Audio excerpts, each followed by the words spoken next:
the aggravation of the revolutionary crisis and the beginning of the revolution.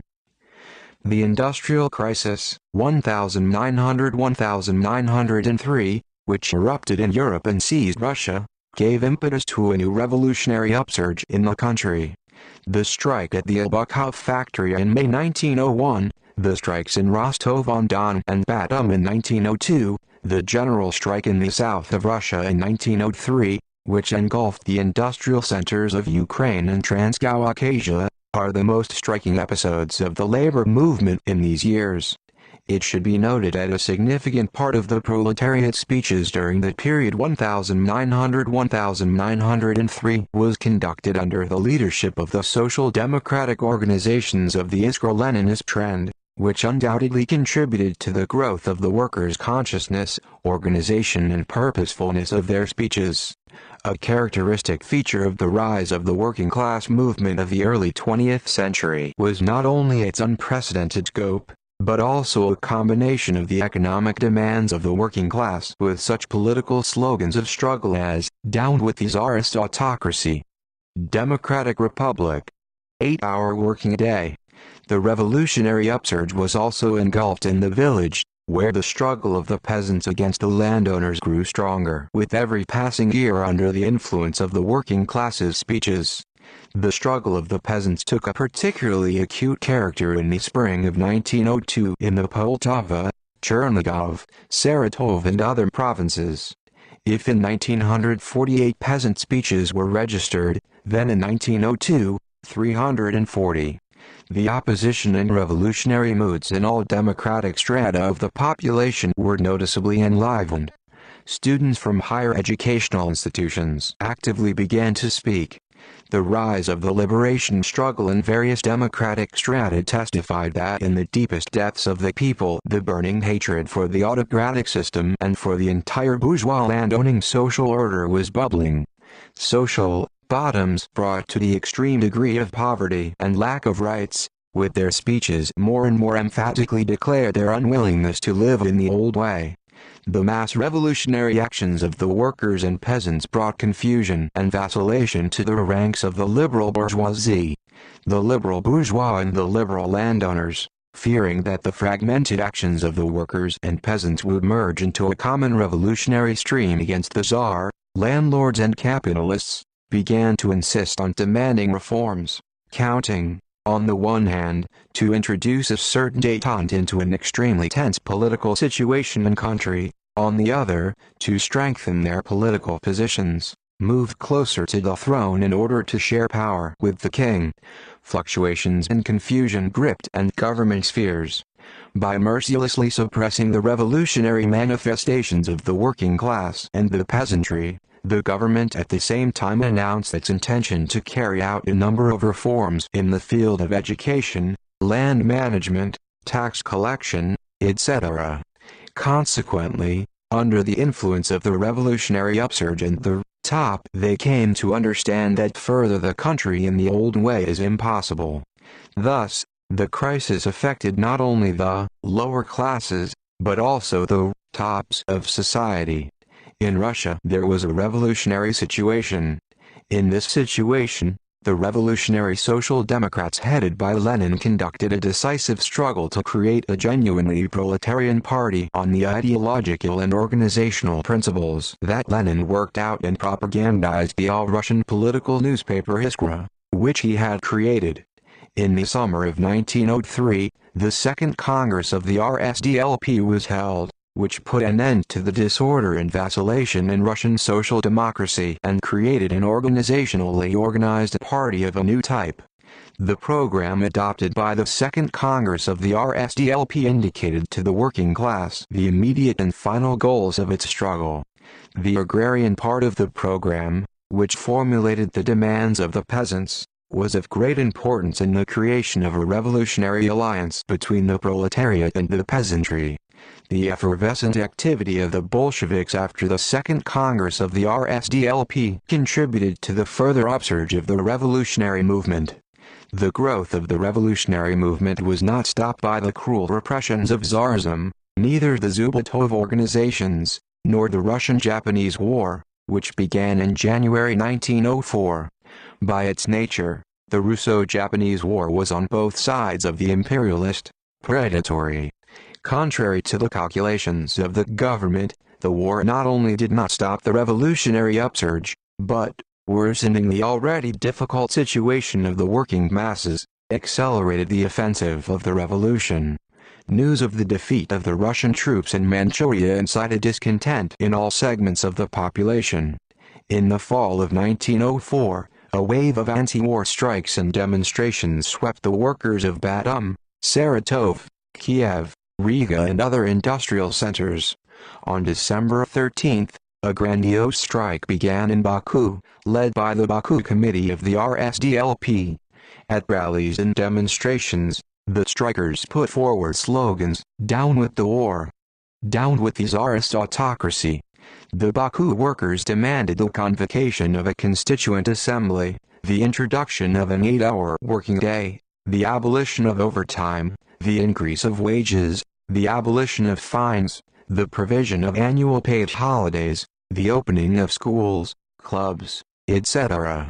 As a result of the heroic struggle, the Baku proletariat achieved a serious victory. He forced the oil owners to sign the first collective bargaining agreement with the workers in the history of Russia. Entrepreneurs undertook to introduce a 9-hour working day in the oil fields, provide workers with annual leave, raise wages, improve the production and living conditions of workers, etc. The heroic struggle of the Baku proletariat was supported by the entire working class of Russia, organizing solidarity strikes, organizing the collection of money to provide aid to the workers of Baku, etc. At the end of 1904, the struggle of the workers of St. Petersburg was particularly acute. The proletariat of the capital, a significant part of which was made up by metalworkers concentrated in large enterprises, was one of the most militant attachments of the Russian working class. During the years of the revolutionary upsurge, the government was particularly diligent in trying to keep the St. Petersburg workers from revolutionary actions. To paralyze revolutionary sentiments among the workers of Petersburg and distract them from the revolutionary struggle, the priest of the transit prison, Georgy Gapon, on behalf of the Okhrana, in February 1904, created a Zubotov organization called the Assembly of Russian Factory Workers in the city of St. Petersburg. However, the intensification of exploitation in factories and plants in St. Petersburg, fines, overtime, etc. All this, despite Gapon's loyalist sermons, raised the workers to fight against their oppressors, which reached a particularly wide scale in January 1905. Revolutionary events in St. Petersburg began to develop particularly rapidly after the dismissal of 4 workers from the Putilov plant. Putilovцы demanded the return of the dismissed to the factory. The plant administration rejected these requirements. In this connection, the Putilov workers on January 3 ceased their work. In the following days the strike spread to other enterprises.